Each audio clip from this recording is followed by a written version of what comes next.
Hello, everybody, and welcome back to Cinema Savvy, and welcome to a brand new movie review. It's myself, George. Tonight, I'm joined by Charlie, and this is very weird because I'm so used to doing intros on these Marvel videos without Chris at my aid as well. I've not got you on a Marvel video. I've finally got you on a normal video. So we're going to be reviewing the 2020 film Hillbilly Elegy. Pronounced it right this time. Yep. And for those people wondering why we've done it so late, it's because, as we always say, it's Oscar season. We've got a lot of films to churn out, ready for the big one, and we're kind of doing 3 a week. So we wanted to stage it where some of the bigger films, we can actually get them out nearer the ceremony, or some, we've just had The Father and Ma Rainey, so we thought we'll go to one that probably won't mean anything. And I'm delighted for you to take time out to join us because this isn't going to be too long, in absolute truth, but this is still a film that was nominated for Oscars. Before we get into it, I'm going to bring up some of our socials where you can find us as well. So we've got a lot of films coming out, not just Oscar related. We've got obviously the Marvel series still carrying on. Avengers Infinity will come out tomorrow by the time this video goes up, so brace yourself for that one. We've also got a Falcon and Winter Soldier video, so much happening. However, let us know your thoughts on Hillbilly Elegy below.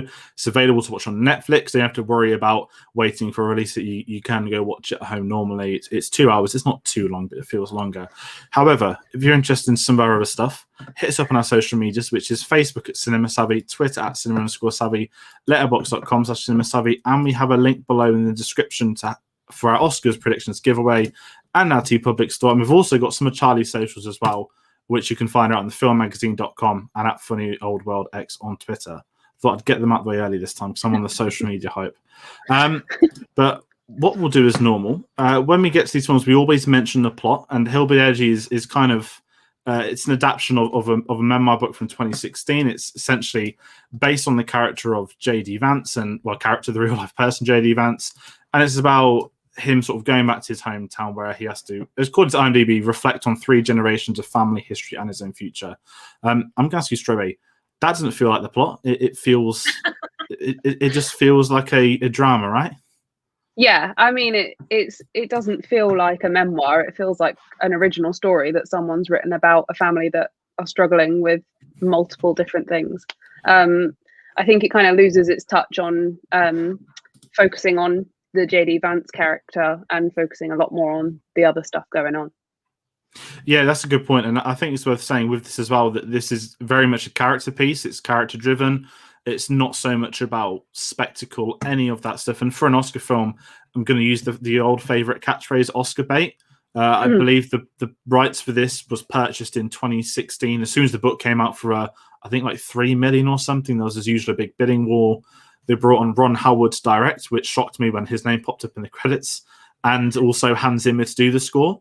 And it's the most un-Hans Zimmer-like thing I've ever seen, thinking of it. And I think it was probably like, hey, Ron, do you need help? I'll happily chip in for a couple of days of your time. But this film is very much that Oscar bait. And sort of heading into it, I was a bit nervous. I think it's worth saying that we know the awards it's been nominated for at the Oscars is Best Supporting Actress for Glenn Close and Best Hair and Makeup. It is also worth mentioning this film is nominated for many Razzies. We don't normally cover that stuff, but I believe this is the first film in history that has someone nominated for the same performance for both a Razzie and an Oscar in Glenn Close, which is an incredible talking point. Now, I think let's talk about Glenn Close first. Let's jump ahead from the main one, because I went into this thinking, okay, I'm either going to get something so over the top, ridiculous that it's awful and hilarious, or I'm going to get this incredibly deep drama performance where it just doesn't work, or it does work and someone's made a mistake. And I came out of it thinking she was fine. She wasn't that good and she wasn't bad either. I thought Glenn Close was just solid. It's hard when she's under so much makeup as well. Yeah. I think it's a weird one because I will watch Glenn Close in pretty much anything. But in this, I think she's not very memorable. Like, even the character, I mean, her performance is good, of course, but her actual character kind of, it's almost like they tried to make her really important in the story, but kind of forgot to do it. So I don't really understand the hype around why. I don't know why she's nominated. I mean, she's probably just because she's Glenn Close. She's kind of done a Meryl Streep on this one. But yeah, I mean, she's good in it, but like, I'll have forgotten about this whole film within the next 12 months, probably. Yeah, I think this is one of those films, and not to criticize Netflix, I love the fact that Netflix funds more projects that big studios won't touch, or outbids them, or just buys the rights to them, like we've had with Knives Out recently. And there's a lot to be said for them as a platform, whether good or bad. There's stuff on either side, but I think what's happening now with the Oscars is that after last year, where I think was it Irishman, Marriage Story, there's another one I've forgotten. The Father, between them had loads on Nation Thief. We had Roma. They've hit that. They're going to get nominated now. I think that bias has gone of them being a streaming service, which is great. I think that is important, and especially with Corona, I think one of the big things over last year is that the only real bar Tenet, the only experiences we've had up to Kong versus Godzilla, and in the UK we can't even watch that cinema yet, has been streaming, has been places like Netflix and Amazon buying films of studios they don't want. And I think there's sort of nobility with it. However, sometimes you see films like this and it's kind of there like, yeah, you just wanted Ron Howard and you've made your film and you promoted it for probably a week back in November, and now it's out. I don't know, you've got a new Adam Sandler film out next week that you're gonna have to market instead. It's fallen into that Netflix trap of it can't sit there and look amazing on their homepage. It's just a one and done. They've already moved on. Yeah, and it's a weird one because I remember when the Oscar nominations came out, I did my usual of like writing a list and ticking off the ones I've already watched and what's left to see. And I was like, I wonder when this is going to come out, because I've not really heard. I knew it existed because of everyone talking about Glenn Close in it, but I was like, when are we going to get it? And then I looked on Netflix and it was on there, and it came out in like November or something, and it completely passed me by. And then because of that, I was even more shocked that it got any nominations, because I was like, this film's fallen completely into the background of everything else that's come out this year. So it's just a bit of a weird one. I don't really get, it doesn't really have a place. Yeah, and that's the thing. I don't think it's a great film, sort of jumping in that end as well. But I don't think, I think I'm not to follow Rotten Tomatoes. It's not like 20%, I think, on Rotten Tomatoes. Like, it's not done well, and I don't think it's that bad. It's just a very below average film, and it's that, we don't really do so. To me, it's like that sort of 2-star film that, you've seen it, you'll never go back to it, and it's not that bad. It's abysmal. It's just quite boring and plain, and sort of looking at the tone of it for a film actually worth talking about. Amy Adams playing Bev. She's by a country mile the best thing in this. She is phenomenal. One of the most. Yeah. I don't think she's an underrated actress, because I think everybody knows she's superb. She's just fallen into that Leo category of like having 5 or 6 Oscar nominations and still not winning. And I absolutely adore her, and she's the best thing in this by a country mile. Yeah, easily. Yeah, she gives a great performance, but like you say, she gives a great performance in literally everything she's in. So I don't think that's a surprise to anyone. Yeah, exactly. And I think that's the problem, is that, when these words like Oscar bait, it is that Ron Howard directing, Zimmer composer, Amy Adams leads, Glenn Close supporting. And before this film, I didn't even know that, not that JD wasn't real, I didn't know that anyway, but I thought the lead of it would be, this is a film about Amy Adams and her mom. All the photos I'd seen were all Amy Adams and Glenn Close. And I was like, wait, she's not the main character. Like there's a whole 2 narrative thing. And I think sort of bringing in the character of JD, that it was very, because it is his memoir. So obviously he would be the lead, but I really didn't like him that much. I don't think the issue was with the performance. The actor played him as Gabriel Bass. I've not seen him in anything. I think you mentioned he was in Super 8, but I think this is a film where, because you've got all the actresses, actors, everybody else that you might recognize or know, producers as well, you forget that he is a lead. And I'm not saying he's got a bad performance in it.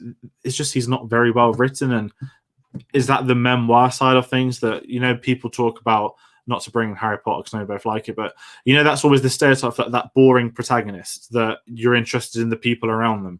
It kind of feels like it's almost like this weird savior performance. And yeah, I didn't really just not the fun. I didn't mind him, but it just kind of felt like a sort of Tom Hanks is going to say that he's going to do something and it's all going to go well because it was him involved and he can rekindle the family. And not that I've read his memoir, so I don't know if this is a good adaptation or a bad adaptation of that, but the writing on him was very 2-note and very, okay, I've seen this before, but can we just go back to seeing his other relatives because they're far more interesting. Yeah, I mean the meat of the story comes from Amy Adams' character. I couldn't care less about what's happening with JD, like if I'm perfectly honest. And no, I haven't read the book it's based on, and after watching the film I don't really want to, because I don't really think it's going to give us much more to the story. It kind of feels a bit like someone who thinks their story is unique and powerful and dramatic, but actually a lot of people watching it are going to be like, yeah, I mean this happens all the time every day to millions of people, so you're not actually that special. But yeah, I mean, whilst I was watching it, I found it really enjoyable. I think it's got one of those. It's got a good pace. It's got a fairly like some good performances, all that kind of stuff. On paper, it really should work. But after watching it, when you asked me to do the review, I was like, oh yeah, I have seen that. Like, it's completely gone to the back of my mind. Yeah, and I think that is worth mentioning as well. That I think the pacing of it's worth noting that it's in two narratives. We get him growing up as a teenager and him as an adult. I loved the teenager stuff. Yeah. I'd say it was well edited together with they'd hit a point in the up to date timeline where they are now, and then that would relate to something that happened previously. I liked that stuff, but Yeah. I just don't think there was enough there to sort of gravitate towards it. But what I would say, and this sounds horrible, jumping to the credits. One of my favorite things of this is the credits, because we get normally it's like, here's a real life photo of a person. Yeah. And here's the text about life. Yeah, we get those bits, but when we get the actual video, the home videos of him as a kid and that sort of, I'm always been a sucker for stuff like that in credits. And yeah, I liked seeing, this is how it was for them. And what I'll say, sort of heading into the other Oscar nomination with hair and makeup. We spoke before we started recording. Glenn Close, you wouldn't know it's Glenn Close if you didn't know. She's caked into so much makeup, but it's a very well done job. When you look at the actual character name that was news to me is Mama. I can't even pronounce it. I thought it's just a nickname and we had her name, but we literally don't. It's just a southern way of saying grandma. It's just how they say it down there. Because I think her husband is Papa, so it's just how they say it.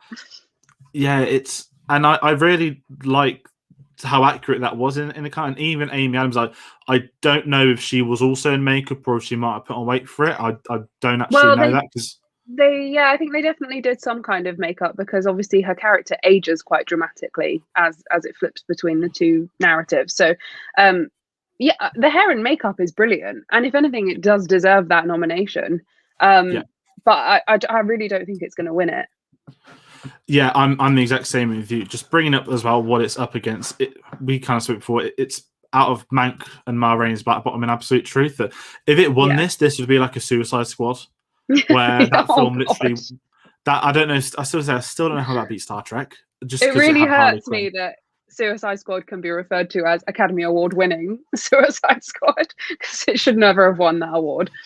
Yeah, that was a weird one. The problem with the Oscars is that you never trust them. Like, is it going to be, we'll nominate this because it's got Glenn Close in? And looking at the films we've actually covered on the channel, we've already done reviews for Ma Rainey's Black Bottom and Mank. Their makeup is far superior, I'd say, in both of those. And I think off that Oscars sort of mindset, Mank would probably win because it's a film about films, and that is always a big swing. I think Mank as well is going to struggle generally in a lot of its categories it's nominated for. So I think giving it hair and makeup kind of gives it I think it's only going to win a few, and I think this is probably going to be one of them. Yeah, no, I could absolutely see that as well. I think what is the most nominated film with 10, which is still amazing to stay in. Watching a lot of Gary Oldman films recently, I've not gone to revisit Mank. Instead, I'd recommend everyone to watch True Romance. And Drexel Spevey is a character that me and Chris highly adore on the channel. But no, that's kind of the Hillbilly Elegy Oscar stuff. I don't know. So I know this has been very short, but I'm just going to head in my final thoughts, because there's nothing really to spoil. It's as traditional as it can be. That it is such a linear film that, once you realize the stories about, a family struggles with drugs, you know how it's going to end. It ends like all of them. And as we said, this is a character piece. And kind of wrapping up my final thoughts, that's kind of where I stick with it. If you're an Amy Adams fan, I'd definitely recommend this too, without a doubt. I don't want to say one of her best performances, because she's a phenomenal actress and she has far better performances than this. However, this is still very good. I don't know if they were trying to submit for lead actress, but if they'd have put her in supporting actress, I think she'd have probably got the nomination over Glenn Close, maybe. But I'll need to check out the sort of For Your Consideration campaign to find out what they did do. But final thoughts, this is one of those films that I'll never go back to.